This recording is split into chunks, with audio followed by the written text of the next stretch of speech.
చూడగలగాలే కానీ ఈ ప్రకృతి అనేక వింతలను మన కళ్ళ ముందు ఉంచుతుంది. అలాంటి ఒక వింతే దక్షిణ కొరియాలోని మిరాకిల్ ఆఫ్ జిండో.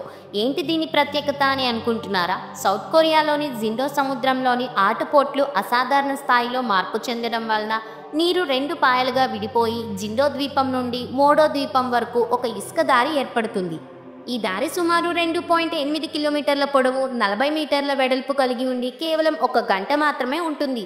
ఈ సమయంలోని వేలాది మంది పర్యాటకులు, స్థానికులు ఈ ఇసుక దారిపై నడిచి మోడో ద్వీపాన్ని చేరుకుంటారు.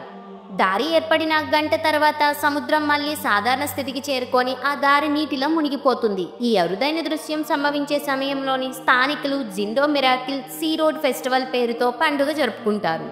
ఈ పరిస్థితిని పరిశోధించడానికి వచ్చిన ఫ్రెంచ్ అంబాసిడర్ పెరీ ర్యాండీ ఆశ్చర్యానికి గురై బైబిల్లో మోజెస్ సముద్రాన్ని చీల్చే సన్నివేశంతో పోలుస్తూ కొరియన్ మిరాకిల్ ఆఫ్ మోజెస్ అనే పేరుతో ఫ్రెంచ్ పత్రికలో వ్యాసం రాశాడు. దీంతో ఈ జిండో సముద్రానికి ప్రపంచవ్యాప్తంగా గుర్తింపు లభించింది. కానీ సైంటిఫిక్గా చూస్తే ఇదొక టైడల్ హార్మోనిక్స్. ఎప్పుడైనా లో టైడ్ ఎక్స్ట్రీమ్ స్టేజ్కి వస్తే సముద్రం వెనక్కి వెళ్ళి నేల కనిపిస్తుంది.